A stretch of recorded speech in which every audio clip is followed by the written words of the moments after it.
ध्याये नित्यं महेशं रजतगिरिनिभं चारुचन्द्रावतंसम्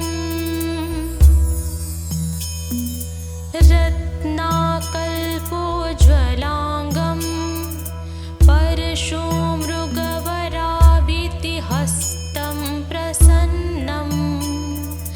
पद्मासिनं समन्तात्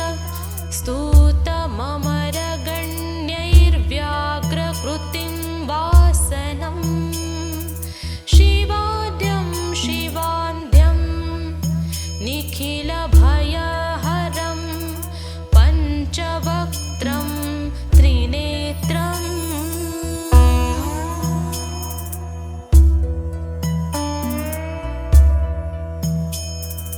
ध्याये नित्यं महेशं रजतगिरिनिभं चारुचन्द्रावतंसम्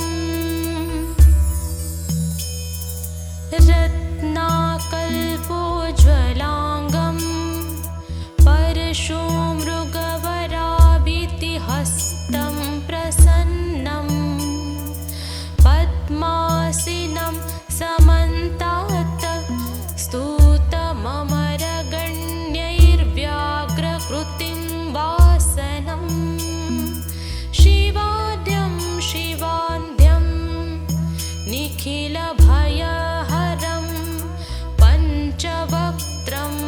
त्रिनेत्रम्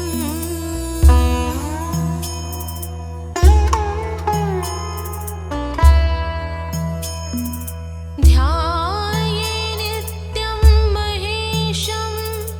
रजतगिरिनिभं चारुचन्द्रावतंसम्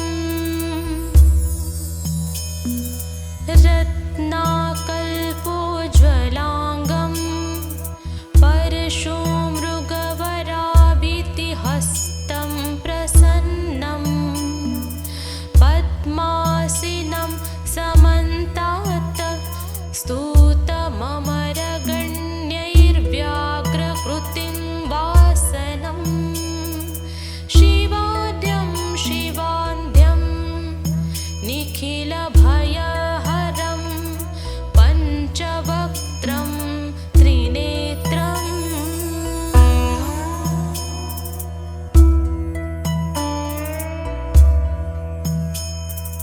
ध्याये नित्यं महेशं रजतगिरिनिभं चारुचन्द्रावतंसम्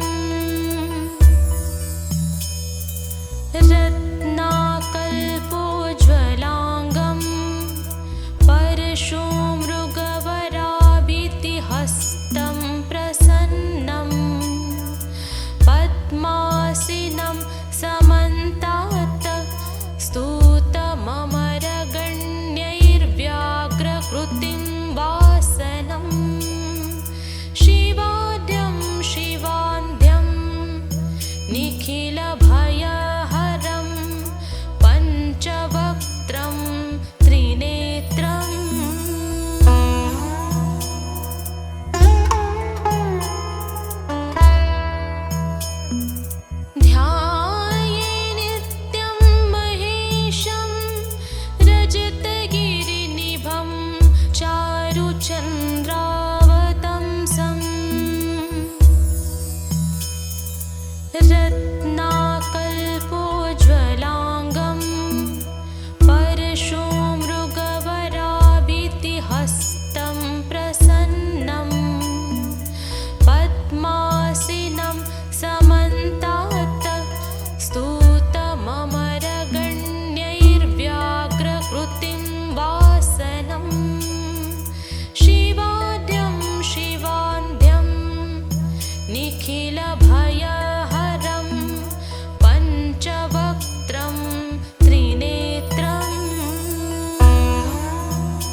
रत्नाकल्पोज्ज्वलाङ्गं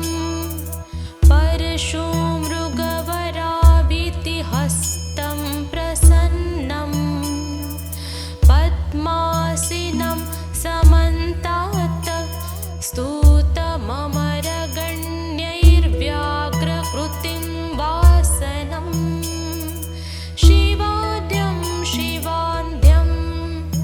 निखिलभयहरं पञ्चवक्त्रं त्रिनेत्रम्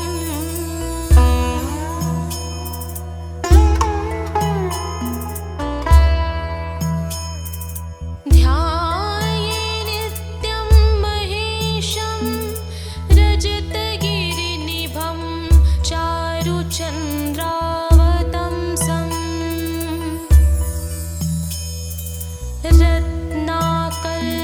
रत्नाकल्पोज्ज्वलाङ्गं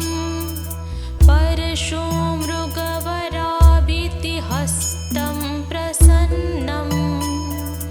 पद्मासीनं समन्तात् स्तुतममरगण्यैर्व्याघ्रकृतिं वासनं शिवाद्यं शिवान्ध्यं निखिलभयहरं पञ्चवक्त्रं त्रिनेत्रम्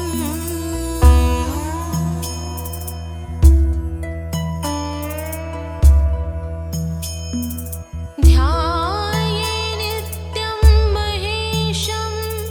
रजतगिरिनिभं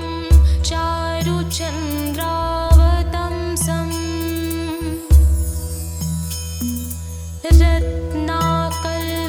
रत्नाकल्पोज्ज्वलाङ्गं परशुमृगवराभितिहस्तं प्रसन्नं पद्मासीनं समन्तात्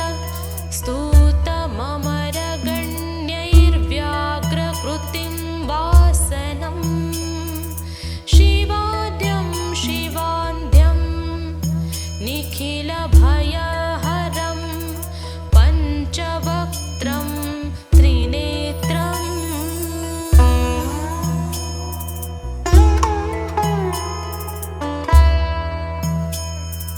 ध्याये नित्यं महेशं रजतगिरिनिभं चारुचन्द्रावतंसं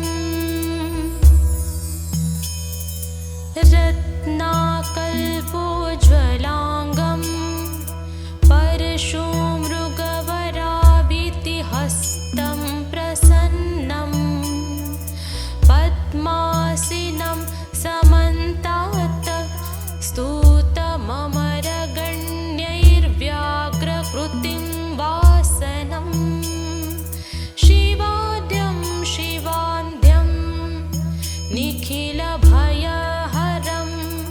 पञ्चवक्त्रं त्रिनेत्रम्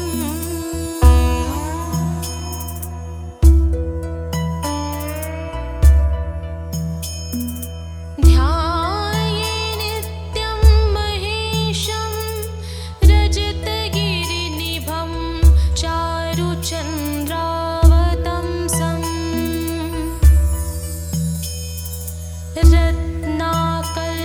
रत्नाकल्पोज्ज्वलाङ्गं परशुमृगवराभितिहस्तं प्रसन्नं पद्मासीनं समन्तात्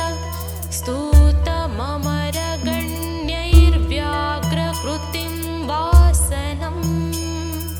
शिवाद्यं शिवान्ध्यं निखिलभयहरं पञ्चवक्त्रं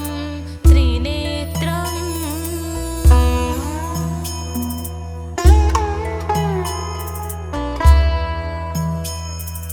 ध्याये नित्यं महेशं रजतगिरिनिभं चारुचन्द्रावतंसं रत्ना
नीलभयम्